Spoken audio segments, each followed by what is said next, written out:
Once again, our course is ultimately learning negotiation. What we are learning? We are learning how to negotiate with the buyers. Tools and techniques we are using to negotiate with the buyers as a merchandiser. So whether you will choose LC as a payment method or advance payment as a payment method or documentary collection as a payment method, or what are the other methods, or consignment as a payment methods, or open account as a payment methods. These are the five methods. So these methods depends on your relationship with the buyer. আপনার যদি relationship অত্যন্ত ভালো হয়, আপনি কনসাইনমেন্টেও sell করতে পারেন, যে আপনি জানেন যে এই বায়ার কোনোভাবেই দুই নাম্বারই করবে না, তার এই মুহূর্তে টাকা নেই, প্রোডাক্ট নিবে, নেয়ার পরে বিক্রি করার সাথে সাথে আমাকে পেমেন্ট দিয়ে দিবে, তাহলে আপনি কনসাইনমেন্টেও রাজি হতে পারেন। অথবা আপনি রাজি হতে পারেন যে এর কাছ থেকে এলসি লাগবে না, এই buyer is very good buyer, এই বায়ার আমার কখনোই ইতিহাসে কখনো ফ্রড করেনি, কাজেই তাকে ওপেন অ্যাকাউন্টে দিয়ে দিলাম, যে আমি প্রোডাক্ট তৈরি করে দিব, সে আমাকে পেমেন্ট দিয়ে দিবে। অথবা হতে পারে সেটা আপনার অ্যাডভান্স পেমেন্ট, যে আমি এখন সমস্যায় আছি, বায়ার আমাকে হেল্প করতেছে, যে অ্যাডভান্স পেমেন্ট নিলেন। অথবা এমন হতে পারে যে আমি প্রোডাক্ট তৈরি করলাম, তৈরি করে সেল করে দিলাম, তারপরে আমি ডকুমেন্টস পাঠালাম, সে আমাকে পেমেন্ট দিয়ে দিল। ব্যাংক পেমেন্ট দিবে না, ব্যাংক পেমেন্ট দিতে গেলে কি এলসি পেমেন্ট দিবে, এবার বায়ার বায়ার পেমেন্ট দিয়ে দিবে, এটাকে বলা হয় ডকুমেন্টারি কালেকশন। ইউরোপিয়ান ট্রেডের ম্যাক্সিমাম ট্রেডই কিসে হয়? ডকুমেন্টারি কালেকশনে হয়। ব্যাংকের মাধ্যমে ট্রান্সফার হয়, কমপ্লায়েন্ট প্রেজেন্টেশনটা করে ডকুমেন্টসের ব্যাংকের মাধ্যমে, কিন্তু পেমেন্ট দেয় এক্সপোর্টার, ইম্পোর্টার এবং এক্সপোর্টার পেমেন্ট পায়। এবং ব্যাংক কোনো গ্যারান্টি দেয় না, যে পেমেন্ট যদি না দেয় তাহলে ব্যাংক হিসেবে আমি দিব। ব্যাংক যদি আন্ডারটেকিং দেয় সেটাকে বলে এলসি। এইটা আমরা গত 2 ক্লাস ডিসকাস করেছি। কাজেই আপনার এখন নেগোশিয়েট করলেন পেমেন্ট মেথডস, আরো নেগোশিয়েট করেন। এবার নেগোসিয়েশন অফ ইনকোটার্মস। ইনকোটার্মসকে বলা হয় ইন্টারন্যাশনাল কমার্শিয়াল টার্মস। এই ইন্টারন্যাশনাল কমার্শিয়াল টার্মসটা কি? এই যে এফওবি দেখলেই বুঝতে পারবেন। আপনারা যখন একটা প্রাইসের প্রোডাক্টের প্রাইস নেগোশিয়েট করেন, প্রাইস নেগোসিয়েশন কিভাবে প্রাইসিং করে, কস্ট প্লাস প্রফিট, এগুলি তো আপনাদের শিখিয়েছি, অথবা different types of pricing methods, cost plus pricing, markup pricing, break even analysis, এগুলো গত মিড টার্মের আগে পড়ানো শেষ। এখন আপনি প্রাইস যখন সেট করেন তখন বলেন এফওবি প্রাইস, বলেন কিনা আপনারা, বা শুনছেন কিনা যারা চাকরি করেন না এই ফিল্ডে? জি স্যার, এফওবি জি স্যার। প্রাইস জি। তার মানে কি, আপনি প্রাইস কিন্তু বলতে পারেন, ডিডিপি প্রাইসও বলতে পারেন। আপনি নেগোশিয়েট করবেন বায়ারের কাছে যে প্রাইসটা কি ডিডিবি প্রাইস হবে, নাকি এফওবি প্রাইস হবে, নাকি ইএক্সডাব্লিউ প্রাইস হবে। এখন আসেন যে তাহলে আমাদের আগে বুঝতে হবে যে ইএক্সডাব্লিউ প্রাইস কি আর ডিডিপি প্রাইস কি আর এফওবি প্রাইস কি। প্রথমে এফওবি প্রাইস বলি। এফওবি প্রাইস হলো আপনি যে প্রোডাক্ট সেল করবেন, সেই প্রোডাক্টের দাম $1। এই $1 মধ্যে কি কি আছে? আপনার আপনার সব খরচ আছে, আপনার প্রফিট আছে। প্রফিট থাকার পরেও এই পোর্ট পর্যন্ত পৌঁছে দিতে যত খরচ হয়, মানে আপনি প্রোডাক্ট চিটাগং থেকে শিপমেন্ট করবেন, চিটাগং থেকে এই চিটাগং শিপ পর্যন্ত তুলে দিতে, শিপে তুলে দিতে যত খরচ আছে, সেটা কে ও সরি, এই এই এফওবি শিপে তুলে দিতে হবে। এই যে শিপে তুলে দেয়া পর্যন্ত যত খরচ আছে কে দিবে? Sir exporter. এক্সপোর্টার দেবে, গুড। তাহলে এফওবি প্রাইসের মধ্যে কি এই এই আপনার ফ্যাক্টরি থেকে একেবারে পোর্টে তুলে দিয়ে আসা পর্যন্ত যত খরচ হবে, all cost are on home, জি স্যার। অল কস্ট জি আর sir, exporter. On seller, seller দিবে। ঠিক আছে, এফওবি প্রাইস বুঝতে কারো কোনো সমস্যা আছে? কারণ এইটা বুঝলে আর অন্যগুলো বুঝতে কোনো সমস্যা হবে না। না স্যার, সমস্যা নেই স্যার। তার মানে কি আপনার কিন্তু এই যে ট্রান্সপোর্টেশন খরচ খরচ দিলেন, লোডিং কস্ট দিলেন, কাস্টমস ক্লিয়ারেন্স দিলেন, ক্যারিয়ার ক্যারিয়ার দিলেন, দিলাম। হুম। কার্গো টার্মিনালের চার্জ দিলেন, পোর্ট জি স্যার। পোর্ট পোর্টের চার্জ দিলেন, তারপর শুধুমাত্র কি দিলেন না, ওই যে প্রোডাক্ট শুধু এই ট্রান্সপোর্টেশনের যে খরচটা, ট্রান্সপোর্টেশন কস্টটা, জি স্যার। মানে যেটাকে বলে ফ্রেট, কি বলে, রাইট স্যার। জি। ফ্রেট দিলেন না। তার মানে কি ফ্রেট না বাদে আর সব খরচগুলি কার? আপনার। Seller rate sir. জি। তার মানে সেলারের। কি আপনি এফওবি প্রাইসের মধ্যে এগুলি ইনক্লুড করছেন, করছেন না? জি স্যার। এবার আসেন, আপনি এবার সেল করতে চান ইএক্সডাব্লিউ প্রাইসে। ইএক্সডাব্লিউ প্রাইসে যখন প্রোডাক্ট সেল করতে চান, তখন কি এক্স ওয়ার্কস, ইএক্সডাব্লিউ মানে এক্স ওয়ার্কস আর এফওবি মানে ফ্রি অন বোর্ড। এবার ইএক্সডাব্লিউ তে যখন সেল করবেন তখন কি করবেন বলছেন যে এক্স ওয়ার্কস, মানে হয়েছে যেখানে প্রোডাক্ট তৈরি করবেন ওইখানেই রেখে দিবেন। মানে সেলার প্রেমিসেস, সেলার যেখানে প্রোডাক্ট তৈরি করবে সেখানেই এই প্রোডাক্ট ওখানে রেখে দেন স্যার। থাকবে। সেখান থেকে নিজে এবার কি ক্যারিয়ার বায়ার ক্যারি কি করে নিয়ে করবে? আসবে। বায়ার এই প্রথমে আপনার ফ্যাক্টরি থাকলে চিটাগাং নেবে, তাহলে প্রথমে দিতে হবে কি, ক্যারিয়ার চার্জ, লোডিং চার্জ দিতে হবে, এই ট্রাকে ওঠানোর জন্য লোডিং চার্জ। তারপর যে যে ট্রাকে করে নিবে সেই ট্রাকের ভাড়া দিতে হবে, কার্গো টার্মিনালে চার্জ দিতে হবে, পোর্ট দিতে হবে, ট্রান্সপোর্ট দিতে হবে, তার দেশের পোর্ট, মানে এটা বাংলাদেশের পোর্ট, তারপর এটা ট্রান্সপোর্ট হয়ে যখন তাদের দেশের পোর্টে যাবে সেই পোর্টের চার্জ দিতে হবে, কার্গো টার্মিনালের চার্জ দিতে হবে, তাদের দেশের কার্গো টার্মিনাল, এইটা হচ্ছে আমাদের দেশের কার্গো টার্মিনাল, এটা তাদের, দুইটাই তাকে দিতে হবে। কেরিয়ার তার এই টার্মিনাল থেকে তার সেল সেন্টার পর্যন্ত নিতে যে খরচ হয় সেটা দিতে হবে, তার দেশের কাস্টমস ক্লিয়ারেন্স দিতে হবে, তার ওখানে যাওয়ার পরে কেরিয়ার থেকে আনলোড করতে হবে সেটাও তাকে দিতে হবে। আনলোডিং তারপরে চার্জ। তাদের নিজের ফ্যাক্টরিতে সেল সেন্টারে নিয়ে যাওয়া পর্যন্ত আপনার ফ্যাক্টরি থেকে, এটা কি বলেন তো, এটা সেলারের ফ্যাক্টরি। আপনার ফ্যাক্টরি, এই আপনার ফ্যাক্টরি থেকে প্রোডাক্ট তাদের ফ্যাক্টরিতে নিতে যত খরচ আছে সেটা বিয়ার করবে কে এবার? Sir importer.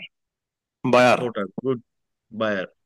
That is known as the EXW price. কাজেই আপনার এফওবি প্রাইস যদি 150 $150 হয়, আপনার ইএক্সডাব্লিউ প্রাইস কিন্তু 120 টাকা হবে, হবে কিনা?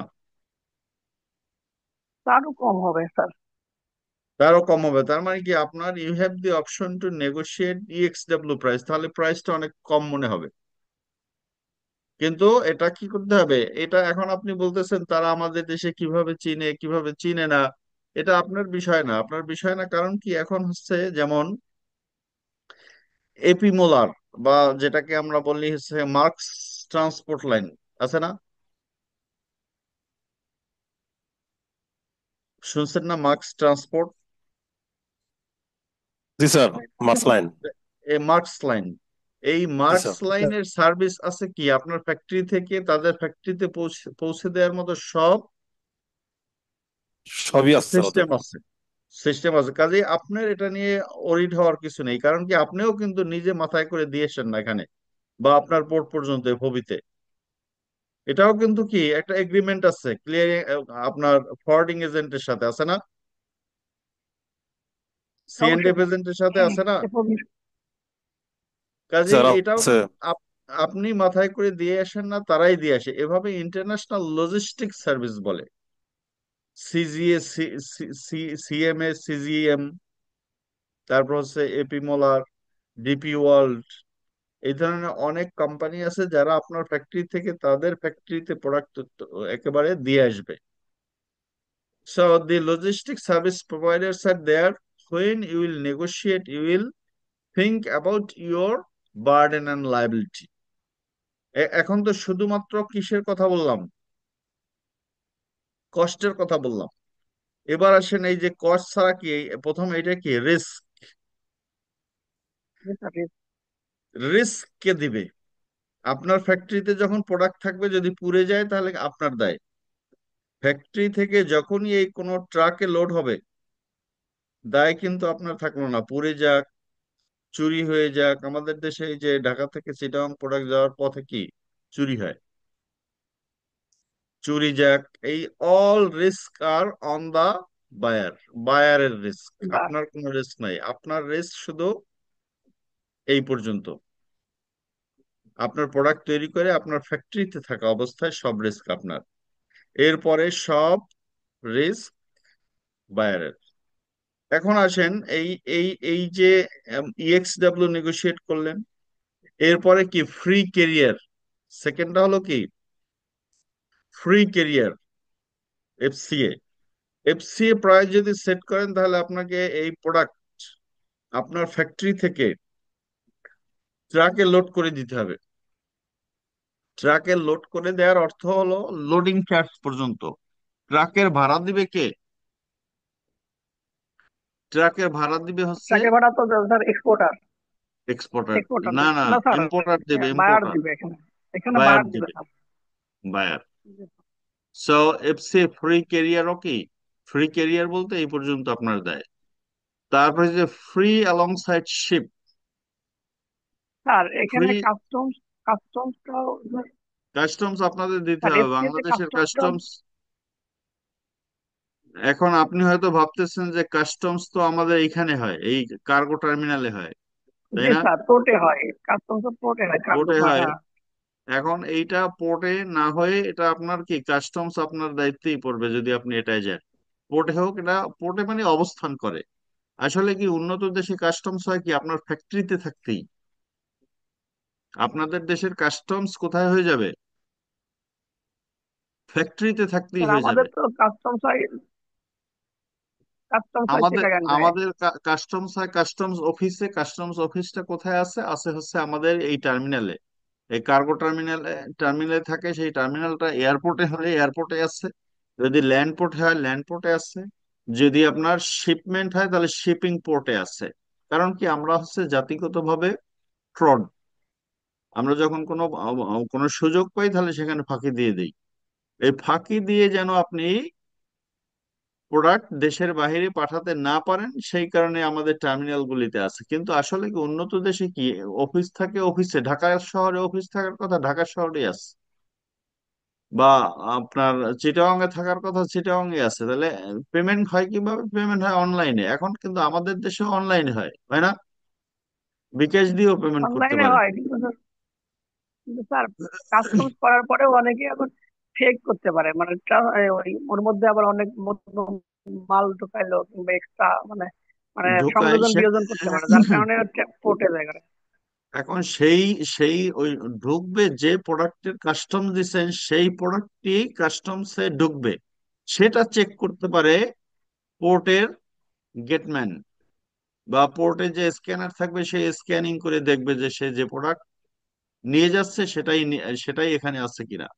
কিন্তু কাস্টম পেমেন্ট এখানে দিতে হবে, এর কোনো বাধ্যবাধকতা নাই। কাস্টম পেমেন্টস আপনি তো অনলাইনে দিতে পারেন, ক্রেডিট কার্ডে দিয়ে দিতে পারেন, ডেবিট কার্ডে দিয়ে দিতে পারেন, ঘরে বসেই। প্রোডাক্ট সেল হয়েছে, এত টাকার সেল হয়েছে, সেলস এর ভাউচার ইনভয়েসটা বা কমার্শিয়াল ইনভয়েসটা কম্পিউটারে স্ক্যান করে আপনি ওয়েবসাইটে দিয়ে পেমেন্ট করে দিয়ে দিবেন, শেষ। তাহলে সেটা কি ওইখানে যাওয়ার আগে দেয়া যায় না? জি স্যার, জি স্যার।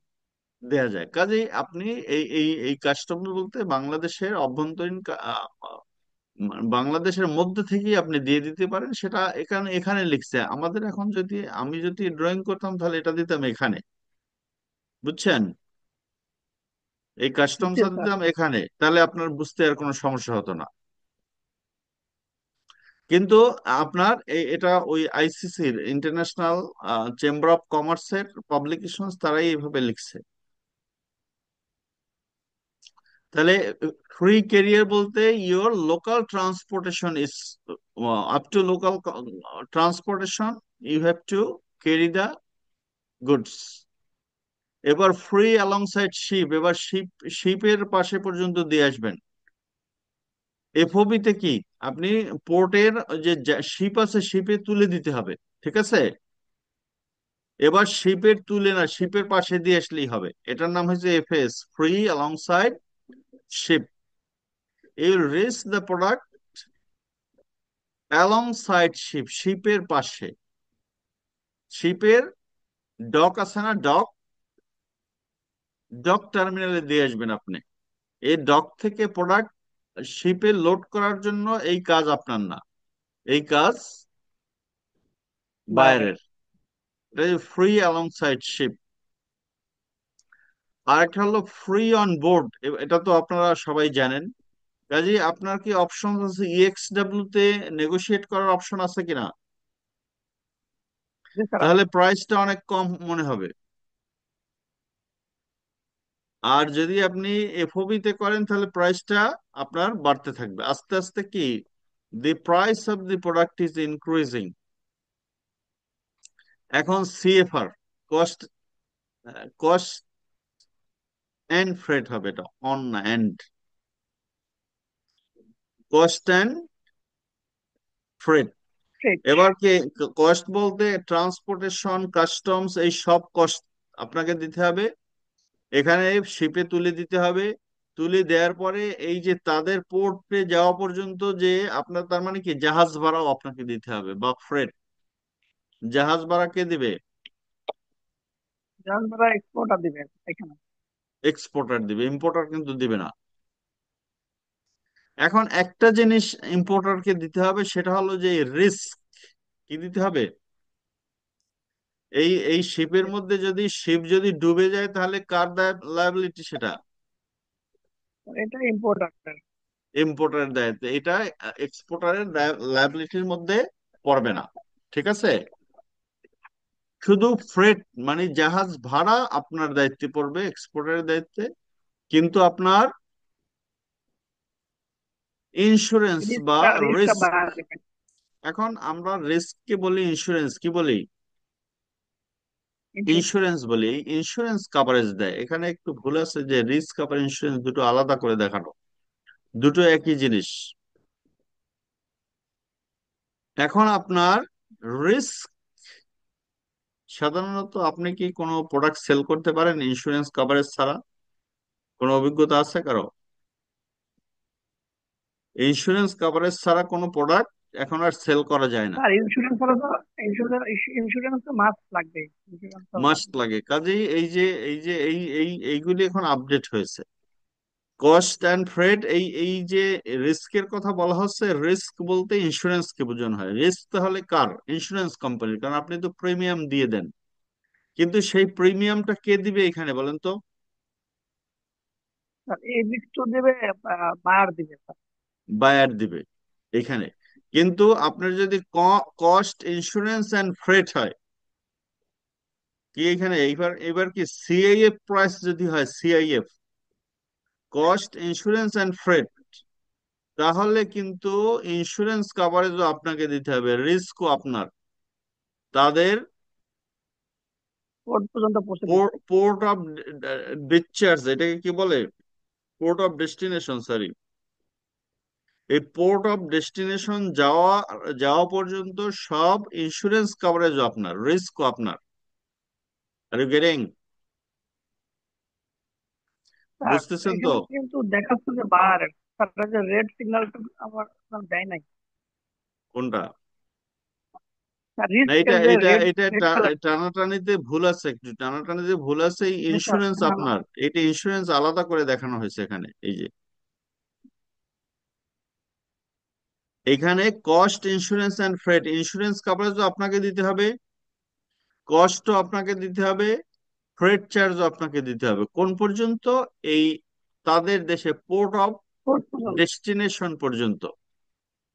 পোর্ট অফ ডেস্টিনেশন থেকে কাস্টমস ক্লিয়ারেন্স, তারপর লোকাল ক্যারিয়ার, আপলোডিং, তারপর হচ্ছে যে আপনার loading, everything will be done by the importer. কাজে এই যে পোর্ট পর্যন্ত, পোর্ট পোর্ট অফ ডেস্টিনেশন, আপনি প্রোডাক্ট আমস্টারডামে পাঠাবেন, এই আমস্টারডামে পৌঁছানো পর্যন্ত আপনার কস্ট, ইন্স্যুরেন্স এবং ফ্রেট সবই আপনার।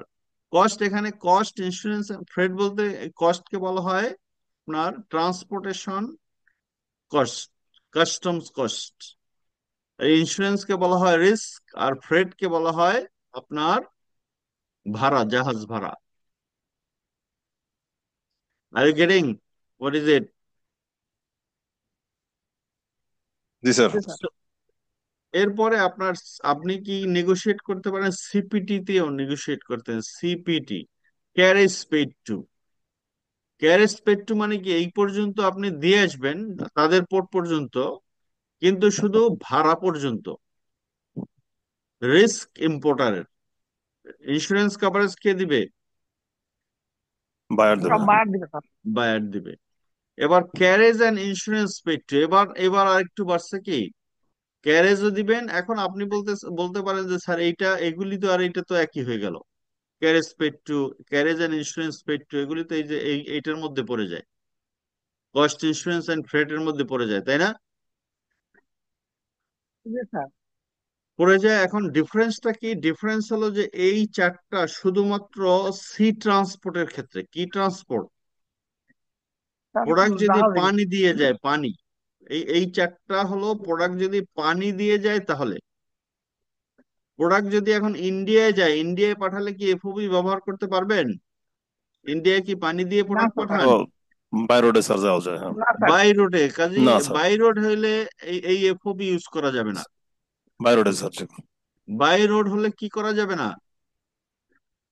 এফওবি ইউজ করা যাবে না। তখন আপনাকে ইউজ করতে হবে যে কোনো আরেকটা, কারণ এই চারটা হলো কি শুধু পানির জন্য, পানি দিয়ে যদি প্রোডাক্ট পাঠান, মানে sea or water transport. Ship, ship কি পানি ছাড়া চলতে পারে? এই অন বোর্ড শিপ পর্যন্ত, শিপে তুলে দিতে হবে, শিপ পানি ছাড়া চলতে পারে? কস্ট অ্যান্ড ফ্রেট, ফ্রেট কারকে দিতে হয়? জাহাজের ভাড়াকে ফ্রেট বলে, তাই না?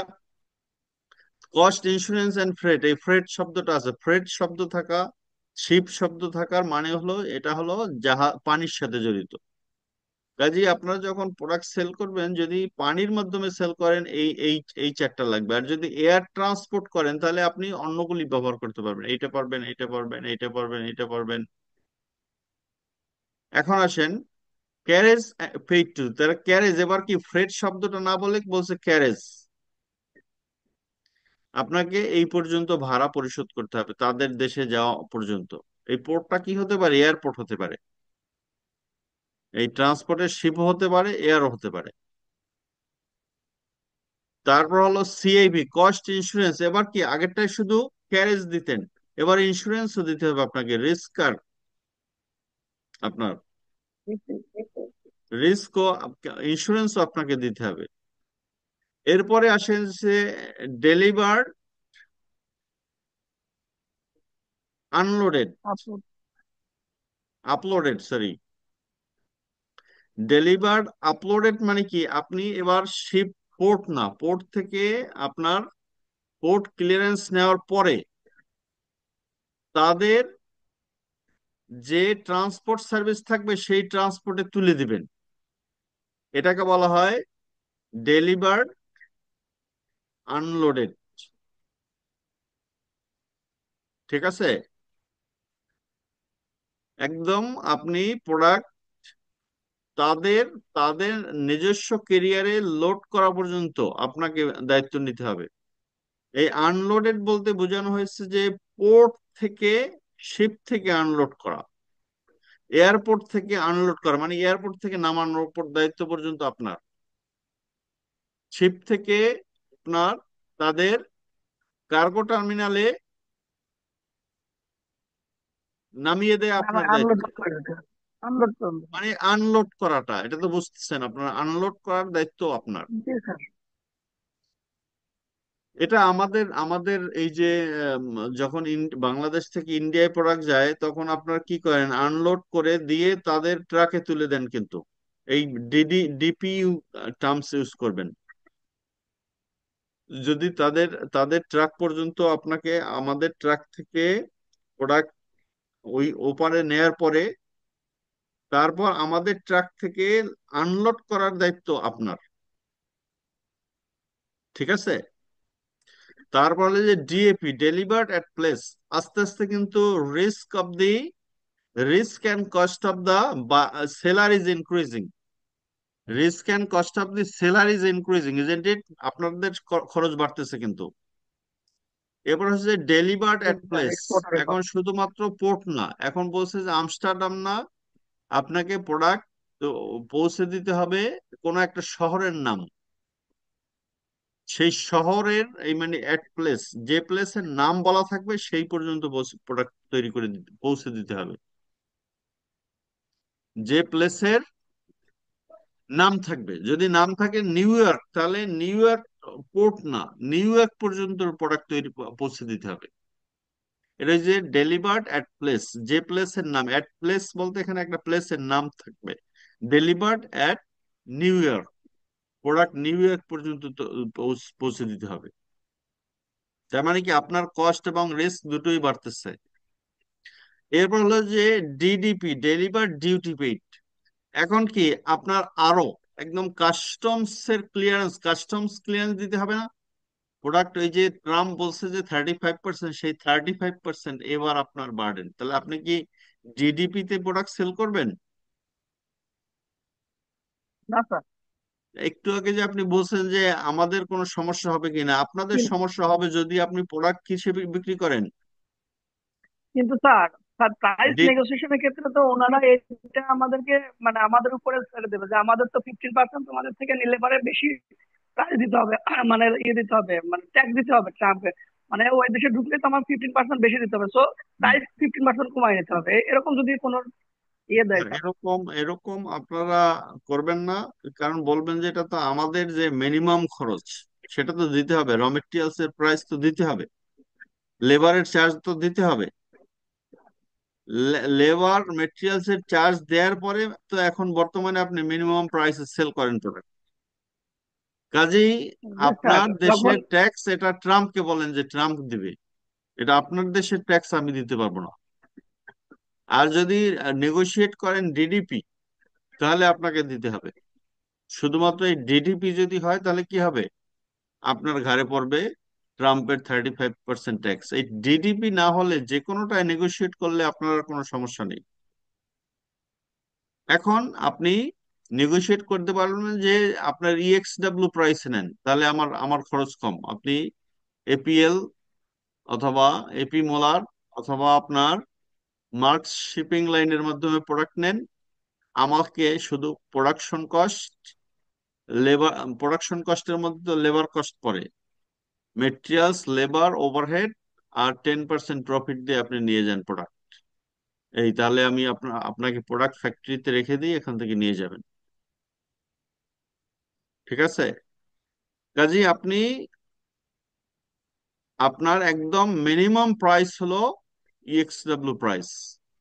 এরপরে যতই তাদের রিস্ক এবং তাদের কস্ট অ্যাড করতে থাকবেন, ততই আপনার প্রোডাক্টের প্রাইস বাড়তে থাকবে। এবং ডিডিপিতে হলো highest price of the product. ডিডিপিতে কি highest price price sir. Of the product, প্রোডাক্টের হাইয়েস্ট প্রাইস হয়। কাজেই এখন আপনারা এতদিন শুধুমাত্র এফওবি তে করছেন, এখন একটু স্যার আশেপাশেও করে জিডিপি দিবেন। তো স্যার বাই ইয়ার হবে স্যার, জিডিপি তো বাই বাই ইয়ার বা ইসে হবে স্যার, না ওটা শিফট হবে না। এটা এই আসেন এবার দেখাই। এই যে rules for any modes of transport, এইগুলি হলো যে যে কোনো ট্রান্সপোর্টের ক্ষেত্রে হবে। এটা কি এয়ার না, শিপেও হতে পারে।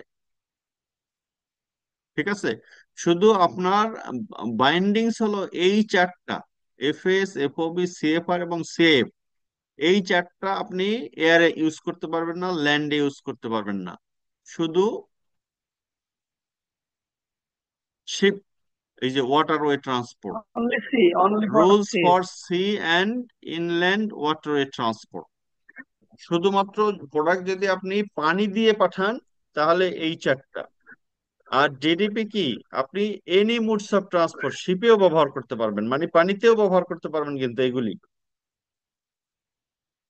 ইএক্সডাব্লিউ কোথায় প্রোডাক্ট পানি দিয়ে যাবে নাকি আকাশ দিয়ে যাবে নাকি ল্যান্ড দিয়ে যাবে, তিনটা ওয়ে আছে। একটা হলো পানি দিয়ে যাওয়া, মানে সি ওয়াটার। আরেকটা হলো ল্যান্ড, বাংলাদেশ ইন্ডিয়ার যে ল্যান্ড বর্ডার।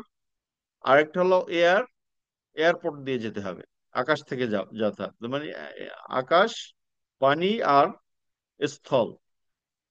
ল্যান্ড বলতে স্থল, তাই না? So these are the 6 Incoterms. Those are applicable any modes of transport. কাজে ইন্ডিয়ার সাথে আপনি ইএক্সডাব্লিউ করতে পারেন। আবার যদি আপনি শিপের মাধ্যমে পাঠান, এই ওয়াটারওয়ে ট্রান্সপোর্ট, ইন্ডিয়ার সাথে যদি ল্যান্ড না দিয়ে ওয়াটারেও পাঠান, তাহলে ইএক্সডাব্লিউ ব্যবহার করতে পারবেন। কাজে এনি মোডস, এইগুলির কাভারেজ সবগুলির ক্ষেত্রে। আর এটা এইগুলি ইউজ করলে আপনি ইন্ডিয়ায় যদি আপনি ল্যান্ড পোর্টের মাধ্যমে প্রোডাক্ট পাঠান তাহলে এফএএস ইউজ করতে পারবেন না। আপনি ইন্ডিয়ায় যদি আকাশে প্রোডাক্ট পাঠান তাহলে এফএএস ইউজ করতে পারবেন না, এফওবি ইউজ করতে পারবেন না, সিএফআর করতে পারবেন না, সিএফ করতে পারবেন না। এই ইনকোটার্মস, এই বাইন্ডিংসটা আন্তর্জাতিক বাইন্ডিংস, এটা আমাদের কোনো বাইন্ডিংস না। এটা হলো প্রোডাক্ট সেল করার সময় আন্তর্জাতিক বাইন্ডিংস, ইন্টারন্যাশনাল বাইন্ডিংস। মানে এই পাবলিকেশনটা কাদের? আইসিসি, মানে ইন্টারন্যাশনাল চেম্বার অফ কমার্স। তারা এই বাইন্ডিংসটা দিয়ে দিয়েছে যে এই চারটা জিনিস আপনি for sea and inland waterway transport এগুলি ইউজ করতে পারবেন। আর এই যে সাতটা, you can use any modes of transport. এটা যদি আপনার পানিতে যায়, আকাশে যায় বা ল্যান্ডে যায়, ইএক্সডাব্লিউ ইউজ করতে পারবেন। কিন্তু প্রোডাক্ট যদি আপনি ল্যান্ডে বা এয়ারে পাঠান তাহলে এফএএস ইউজ করতে পারবেন না। Is it clear? Do you have any confusions about use of জি sir, Incoterms? Clear sir. So these Incoterms are negotiation tools. আপনি যদি দেখেন যে প্রাইস আপনি ইএক্সডাব্লিউ তে করলে আপনার সে হালকা মনে করে যে price is very low, so you can say yes give me $1 if you are responsible to bring your products from my factory to your destination. আর এইটা হলো সবচেয়ে expensive, this is the least expensive for exporter. And DDP, deliver duty paid, একেবারে সবকিছু আপনাকে দিতে হবে। তার দেশের কাস্টমস, মানে আমেরিকার যে 35% সেটাও অ্যাড করে দিতে, আপনাকে দিতে হবে যদি ডিডিপি হয় প্রাইস। কাজে এখন যদি তারা বলে যে আমাদের দেশে ট্যাক্স বাড়ছে, কাজেই এর জন্য আপনাকে পে করতে হবে, প্রোডাক্টের প্রাইস আপনাকে কমাতে হবে, এটা আপনার কোনো, আপনি এতদিন যে আমরা শিখালাম সেই শিক্ষার মধ্যে পড়ে না। আপনি বলবেন যে ইয়েস, উই হ্যাভ র materials cost, we have labour cost, we have maintenance, or that is we call manufacturing overhead cost. এইগুলি সব কাভার করে তারপর আমরা প্রোডাক্ট তৈরি করি। আর যদি বলেন যে এফওবি পর্যন্ত আমরা আগে দিতাম সেই প্রাইসই থাকবে, আমাদের দেশে কোনো পরিবর্তন হয় নাই, the changes are there in your country. So এটা আমাদের দেশের প্রাইসে কোনো ইম্প্যাক্ট পড়বে না, এবং সেটা আপনারা বলে দিবেন যে এটা আমাদের দেশের কোনো সিস্টেমে পড়বে না। আর ভিয়েতনাম থেকে প্রোডাক্ট কিনতে পারবে না। ভিয়েতনাম এই ধরনের বেশি আমরা যে প্রোডাক্ট বিক্রি করি সেই প্রোডাক্ট তারা বিক্রি আস্তে আস্তে বন্ধ করে দিচ্ছে। আমাদের দেশেও বন্ধ করে হবে আস্তে আস্তে। দেশ উন্নত হলে টেক্সটাইল ইন্ডাস্ট্রি থাকে না। দেশ যখনই ডেভেলপ হয় তখন কি দেশের মানুষ চায় আরো ভালো কাজ করতে। আপনি আপনার বর্তমান যে কোয়ালিফিকেশন আছে সেই কোয়ালিফিকেশন দিয়ে আরেকটা ভালো কোম্পানিতে যদি কাজ করতে পারেন তাহলে তো এই কাজ করবেন না। কাজে এটা এমন না যে আপনি আপনি বেকার হবেন, তা না, আপনার জন্য আরেকটা বেটার অপশনস তৈরি হবে। সেই বেটার অপশন যখন তৈরি হবে তখন আপনি বেটার অপশন চুজ করবেন। So it is not our concern is for the American consumers. American কনজিউমার্সদের বেশি দিয়ে প্রোডাক্ট কিনতে হবে। আগে হয়তো $100 দিয়ে কিনতো বা $1 দিয়ে কিনতো, এখন ওটাকে $10 $20 দিয়ে কিনতে হবে বা $5 দিয়ে কিনতে হবে। মানে তাদেরকে 35% প্রোডাক্ট প্রাইস বেশি দিতে হবে। So incoterm is clear, in this is known as incoterms 2020, তাই কি বলে? How many incoterms? 11 incoterms. 1, 2, 3, 4, 5, 6, 7, 8, 9, 10, 11. Sir, হ্যাঁ, এটা কি ইনকাম 2020 বলার কারণ কি 2020 সালে হয়েছে এরকম? 20 সালে এই একটা 2020 সালে এর আগে ছিল ইনকোটার্মস 2020, 2010। ওইটা ছিল আপনার, মানে এটা এই এই এই ইনকোটার্মস গুলি কখন এই ICC, international chamber of commerce কখন তৈরি করেছে সেই ডেটটা 2020 থেকে ইফেক্টিভ। এর আগে ছিল আইসিসি 2010। এখন পরীক্ষায় প্রশ্ন আসবে, what are the different incoterms, which incoterms are exclusively for water transport, which transports are applicable for all transport system.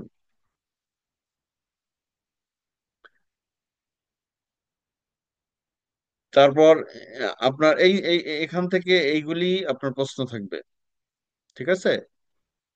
আর এগুলির ব্যাখ্যা দিবেন, লিখতে হবে যে ডিডিপি বলতে which method is most dangerous for the exporter, which incoterm. বলেন তো এখান থেকে কোনটা সবচেয়ে আপনার জন্য বেশি বার্ডেন? ডিডিপি। GDP. ডিডিপি। আর ডিডিপি মানে কি, ওই দেশের কাস্টমস ক্লিয়ারেন্স আপনাকে দিতে হবে। ওই দেশে যে 35% ট্যাক্স সেটা আপনার।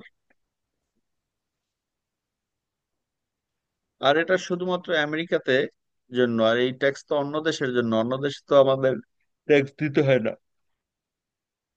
তাই না? অন্য কোনো দেশে ট্যাক্স দিতে হয় না। আর আমেরিকাতে আমরা এমনিতেই এখন বর্তমানে কত পার্সেন্ট দেই? স্যার, 15% ট্যাক্স দেই অলরেডি।